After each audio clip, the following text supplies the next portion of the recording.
Hello viewer, नमस्कार। आज के वीडियो में हम लोग डिस्कस करेंगे डाटा संचार एवं नेटवर्किंग से संबंधित महत्वपूर्ण एमसीक्यू, जो कि या तो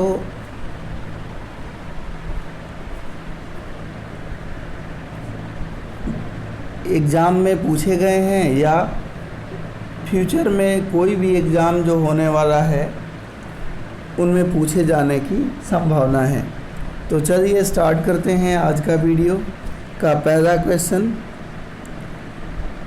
क्वेश्चन यहाँ पे गिवन है, देखेंगे। पहला क्वेश्चन है दोस्तों, डैश में डेटा को रेडियो तरंगों के रूप में आदान प्रदान किया जाता है। डैश में डेटा को रेडियो तरंगों के रूप में आदान प्रदान किया जाता है। तो इसका आंसर हो जाएगा आपका एनालॉग सिग्नल्स में, यानी ऑप्शन नंबर सेकंड आंसर हो जाएगा एनालॉग सिग्नल्स। सेकंड है, कंप्यूटर और कीबोर्ड के मध्य संचार डैश संचरण में शामिल है। कंप्यूटर और कीबोर्ड के मध्य संचार डैश संचरण में शामिल है। तो आंसर हो जाएगा सिंप्लेक्स संचरण में शामिल है। ऑप्शन नंबर 4 इसका आंसर हो जाएगा।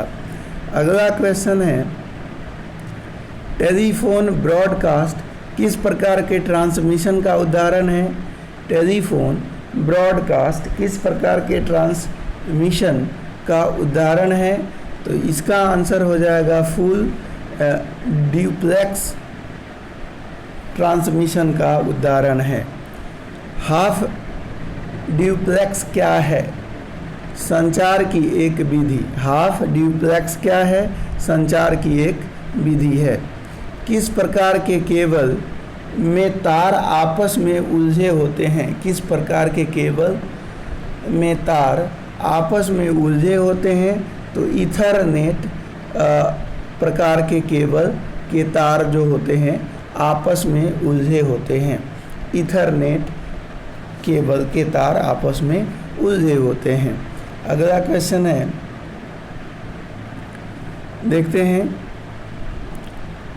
भारत के किस राज्य ने भारत नेट सेवा को लागू करने का निर्णय लिया, जो ऑप्टिकल फाइबर के माध्यम से सभी ग्राम पंचायतों को जोड़ेगी। भारत के किस राज्य ने भारत नेट सेवा को लागू करने का निर्णय लिया, जो ऑप्टिकल फाइबर के माध्यम से सभी ग्राम पंचायतों को जोड़ेगी।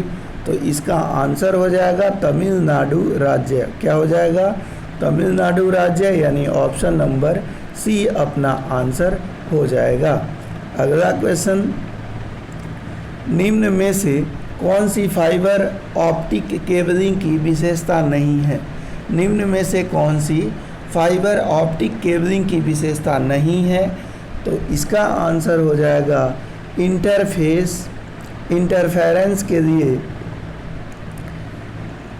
बहुप्रतिरोधी। इंटरफेरेंस के लिए बहुप्रतिरोधी ये नहीं है कौन कौन सा।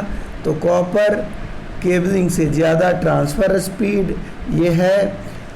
कॉपर केबलिंग से ज़्यादा अच्छी तरह से सिग्नल को कैप्चर करना ये भी है। और हम देखें लाइट वेव्स की तरह सिग्नल को कैरी करता है, ये भी सही है। और लेस अटेन्युएशन ये भी सही है। केवल और केवल तीसरा यहाँ पे गलत है। आगे बढ़ते हैं अगले क्वेश्चन की तरफ। अगला क्वेश्चन है अपना, उस डिवाइस को क्या कहते हैं जो केबल के प्रयोग के बिना नेटवर्क से कनेक्ट कर देती है। उस डिवाइस को क्या कहते हैं जो केबल के प्रयोग के बिना नेटवर्क से कनेक्ट कर देती है। आंसर हो जाएगा वायरलेस। क्या बोलेंगे, वायरलेस। नेक्स्ट है, ब्लूटूथ का आविष्कार किसने किया था। ब्लूटूथ का आविष्कार किसने किया था। तो डॉक्टर जॉब होतरसेन के द्वारा ब्लूटूथ का आविष्कार किया गया। वाईफाई का प्रयोग करता है। वाईफाई का प्रयोग करता है तो रेडियो वेव वाईफाई का प्रयोग करता है। जब दो टर्मिनल रेडियो आवृत्तियों के माध्यम से सूचना का आदान प्रदान करते हैं कहलाते हैं। जब दो टर्मिनल रेडियो आवृत्तियों के माध्यम से सूचना का आदान प्रदान करते हैं कहलाते हैं। क्या कहलाते हैं? तो इसका आंसर हो जाएगा रेडियो वेव ट्रांसमिशन कहलाते हैं। क्या कहलाएंगे? Radio wave transmission. अगला है रेडियो तरंगें किस दिशा में प्रवाहित होती हैं? रेडियो तरंगें किस दिशा में प्रवाहित होती हैं? तो इसका आंसर हो जाएगा आपका ओमनी डायरेक्शनल दिशा में। ओमनी डायरेक्शनल दिशा में रेडियो तरंगें प्रवाहित होती हैं। अगला है टीवी रिमोट निम्न में से किस ट्रांसमिशन का उदाहरण है? टीवी रिमोट निम्न में से किस ट्रांसमिशन का उदाहरण है? तो आंसर हो जाएगा आपका, इसका जो आंसर होगा वो हो जाएगा इंफ्रारेड। क्या हो जाएगा? टीवी रिमोट में जो होती है वो क्या होती है? तो इंफ्रारेड होती है। क्या होती है? इंफ्रारेड। ध्यान रखिएगा। अगला क्वेश्चन देखते हैं। अगला है सूचना शेयर करने के लिए एक दूसरे से कनेक्टेड दो या दो से अधिक कंप्यूटर्स से डैश बनता है। सूचना शेयर करने के लिए एक दूसरे से कनेक्टेड दो या दो से अधिक कंप्यूटर्स से डैश बनता है तो नेटवर्क बनता है। अगला हो जाएगा डैश एक साथ कनेक्टेड कंप्यूटर्स और डिवाइसेस का कलेक्शन है। डैश एक साथ कनेक्टेड कंप्यूटर्स और डिवाइसेस का कलेक्शन है तो आंसर हो जाएगा नेटवर्क। पर्सनल कंप्यूटर डैश बनाने के लिए एक साथ कनेक्ट किए जाते हैं। पर्सनल कंप्यूटर डैश बनाने के लिए एक साथ कनेक्ट किए जाते हैं तो नेटवर्क बनाने के लिए एक साथ कनेक्ट किए जाते हैं। अगला क्वेश्चन है निम्नलिखित में से किसका संबंध नेटवर्क से है? निम्नलिखित में से किसका संबंध नेटवर्क से है? तो कनेक्टिविटी का संबंध नेटवर्क से है।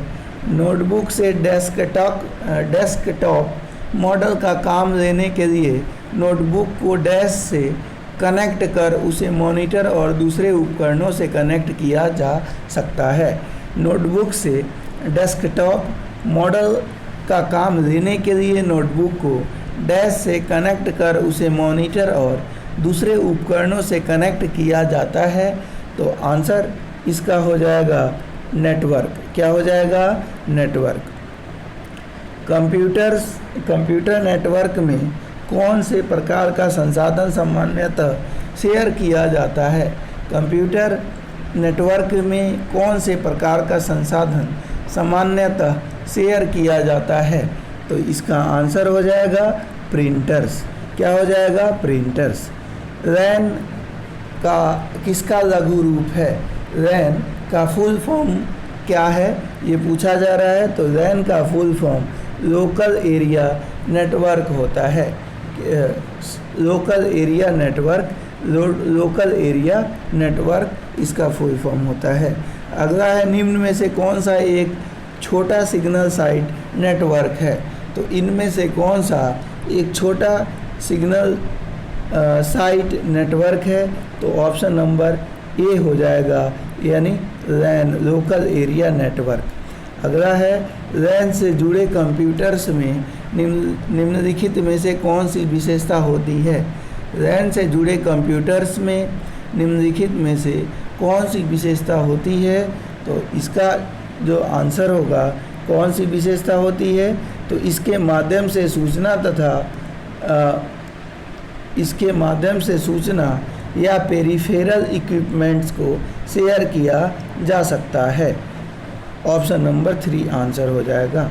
डैश एक बहुत ही सीमित भौगोलिक क्षेत्र सामान्यतः एक ही बिल्डिंग में पर्सनल कंप्यूटर्स को टिपिकली कनेक्ट करता है।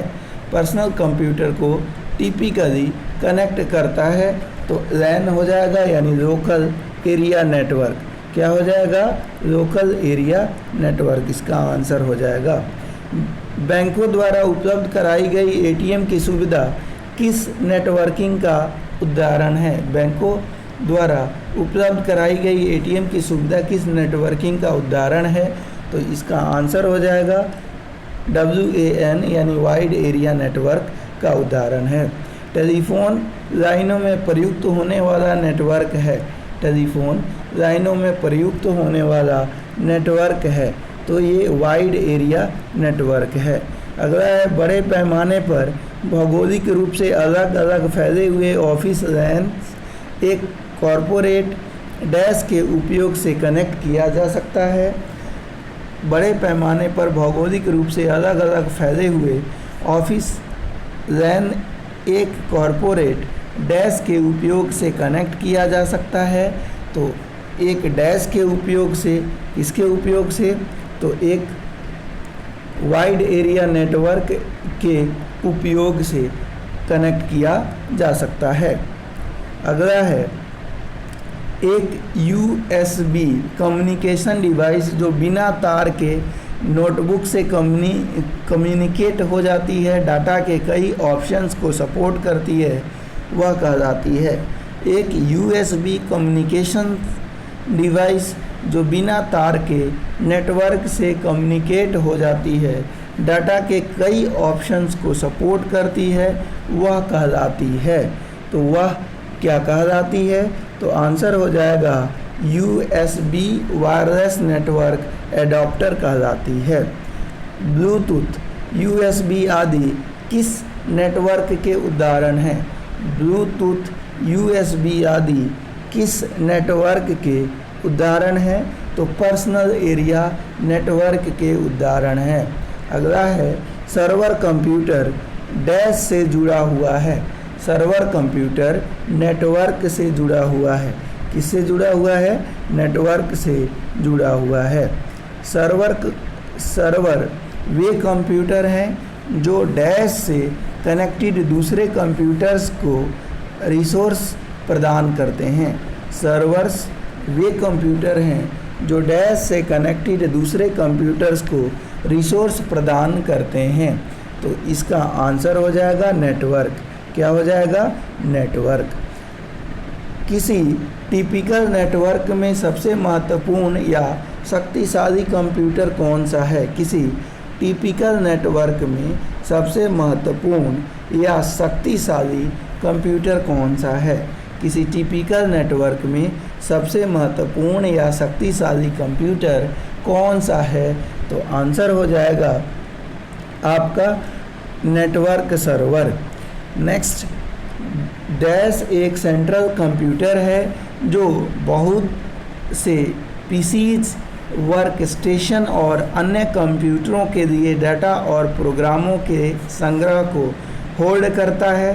डैश एक सेंट्रल कंप्यूटर है जो बहुत से पीसीज, वर्क स्टेशन और अन्य कंप्यूटरों के लिए डाटा और प्रोग्रामों के संग्रह को होल्ड करता है। तो इसका आंसर आपका हो जाएगा सर्वर। सर्वर के अलावा नेटवर्क के अन्य सभी कंप्यूटर क्या कहलाते हैं? सर्वर के अलावा नेटवर्क के अन्य सभी कंप्यूटर क्या कहलाते हैं? तो नोड कहलाते हैं। अगला क्वेश्चन है डैश नियमों का एक सेट है। डैश नियमों का एक सेट है, तो प्रोटोकॉल। आंसर हो जाएगा प्रोटोकॉल नियमों का एक सेट है। एक बड़े हब में लगभग कितने कंप्यूटर्स को जोड़ा जा सकता है? एक बड़े हब में लगभग 24 कंप्यूटरों को जोड़ा जा सकता है। 24 कंप्यूटरों को जोड़ा जा सकता है। दो असमान लैन नेटवर्क को जोड़ने के लिए किस उपकरण का प्रयोग किया जाता है? दो असमान लैन नेटवर्क को जोड़ने के लिए किस उपकरण का प्रयोग किया जाता है? तो गेटवे का। किसका? गेटवे उपकरण का प्रयोग किया जाता है। यदि आप सिग्नल को डिग्रेड किए बिना नेटवर्क की लंबाई बढ़ाना चाहे तो आप डैश का प्रयोग करेंगे। यदि आप सिग्नल को डिग्रेड किए बिना नेटवर्क की लंबाई बढ़ाना चाहें तो आप डैश का प्रयोग करेंगे। तो आप रिपीटर का प्रयोग करेंगे। किसका प्रयोग करेंगे? रिपीटर का प्रयोग करेंगे। राउटर को क्या कहते हैं? राउटर को क्या कहते हैं? Network device. राउटर को क्या कहते हैं? नेटवर्क डिवाइस कहते हैं। नेटवर्क में ब्रिज का कार्य क्या है? नेटवर्क में ब्रिज का कार्य क्या है? तो नेटवर्क में ब्रिज का कार्य दो या अधिक नेटवर्कों को आपस में जोड़ना इसका कार्य है। समान प्रोटोकॉल वाले नेटवर्क को जोड़ने के लिए निम्न में से किसका प्रयोग किया जाता है?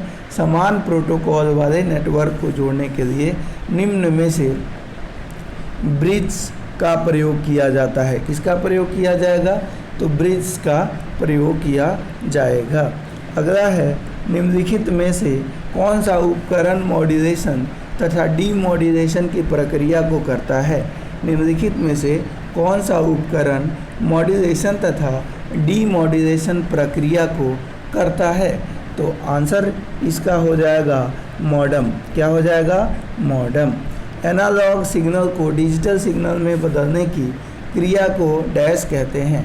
एनालॉग सिग्नल को डिजिटल सिग्नल में बदलने की क्रिया को डैश कहते हैं। तो क्या कहते हैं? डीमॉड्यूलेशन। क्या बोलेंगे? डीमॉड्यूलेशन कहते हैं। लोकल एरिया नेटवर्क में निम्न में से किस पद का प्रयोग नहीं किया जाता है? तो लैन में किस पद का प्रयोग नहीं किया जाता है? तो आंसर इसका हो जाएगा, आंसर इसका होगा मॉडम का प्रयोग नहीं किया जाता है। कंप्यूटर और फ़ोन के बीच की भिन्नता का मिलान करने वाली डिवाइस कौन सी है? कंप्यूटर और फ़ोन के बीच की भिन्नता का मिलान करने वाली डिवाइस कौन सी है? तो मॉडम। आंसर हो जाएगा मॉडम। डैश एक ऐसी डिवाइस है जिसका प्रयोग टेलीकम्युनिकेशन लाइनों पर डेटा ट्रांसमिट करने के लिए किया जाता है। डैश ऐसी डिवाइस है जिनका प्रयोग टेलीकम्युनिकेशन लाइनों पर डेटा ट्रांसमिट करने के लिए किया जाता है। आंसर हो जाएगा आपका मॉडम। क्या हो जाएगा? मॉडम। ऑप्शन नंबर 3 इसका आंसर मॉडम आंसर हो जाएगा। अगला है, नेटवर्क में कंप्यूटर्स को जोड़ने की भौगोलिक व्यवस्था क्या कहलाती है? नेटवर्क्स में कंप्यूटर्स को जोड़ने की भौगोलिक व्यवस्था टोपोलॉजी कहलाती है। डैश टोपोलॉजी नेटवर्क कंपोनेंट्स एक ही केबल से कनेक्ट किए जाते हैं। डैश टोपोलॉजी में नेटवर्क कंपोनेंट्स एक ही केबल से कनेक्ट किए जाते हैं। तो आंसर हो जाएगा बस। अगला है, ईथरनेट प्रयोग करता है। ईथरनेट प्रयोग करता है बस टोपोलॉजी का। ईथरनेट बस टोपोलॉजी का प्रयोग करता है। हम डैश नेटवर्क से संबंधित हब डैश नेटवर्क से संबंधित है। हब डैश नेटवर्क से संबंधित है। तो आंसर हो जाएगा हब स्टार नेटवर्क से संबंधित है। वह टोपोलॉजी जहां प्रत्येक नोड अन्य दो नोड से जुड़ी होती है। वह टोपोलॉजी जहां प्रत्येक नोड अन्य दो नोड से जुड़ी होती है। आंसर हो जाएगा रिंग कहलाती है। नेक्स्ट है, सर्कुलर नेटवर्क में किस प्रकार की टोपोलॉजी का प्रयोग किया जाता है? सर्कुलर नेटवर्क में किस प्रकार की टोपोलॉजी का प्रयोग किया जाता है? तो रिंग टोपोलॉजी का। पूर्णतः अंतर संयोजित नेटवर्क टोपोलॉजी के लिए एक अन्य नाम है। पूर्णतः अंतर संयोजित नेटवर्क टोपोलॉजी के लिए एक अन्य नाम है। आंसर हो जाएगा मैश। उस नेटवर्क टोपोलॉजी का क्या नाम है जिसमें प्रत्येक संभावित नोड में द्विदिशीय लिंक हैं? उस नेटवर्क टोपोलॉजी का क्या नाम है जिसमें प्रत्येक संभावित नोड में द्विदिशीय लिंक हैं? द्विदिशीय लिंक हैं। आंसर हो जाएगा मैश। कौन सी उच्चतम विश्वसनीयता टोपोलॉजी है? कौन सी उच्चतम विश्वसनीयता टोपोलॉजी है? Answer mash. P2P एक डैश एप्लीकेशन आर्किटेक्चर है। P2P एक डैश एप्लीकेशन आर्किटेक्चर है, तो client slash server application architecture है।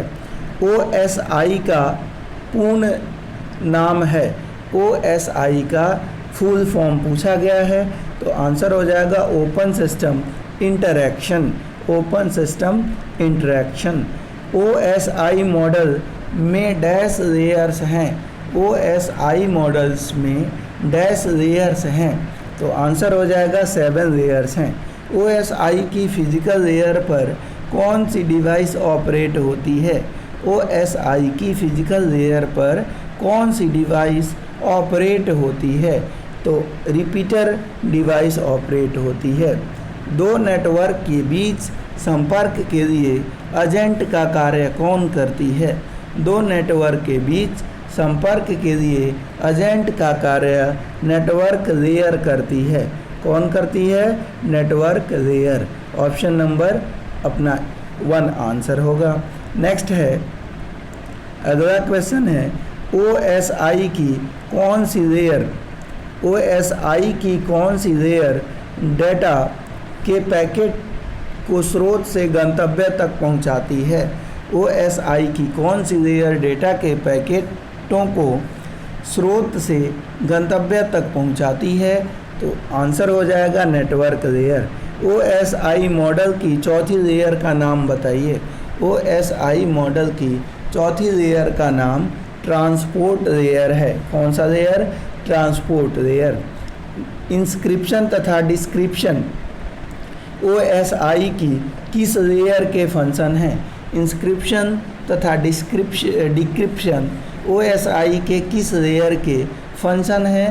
तो प्रेजेंटेशन लेयर के फंक्शन हैं।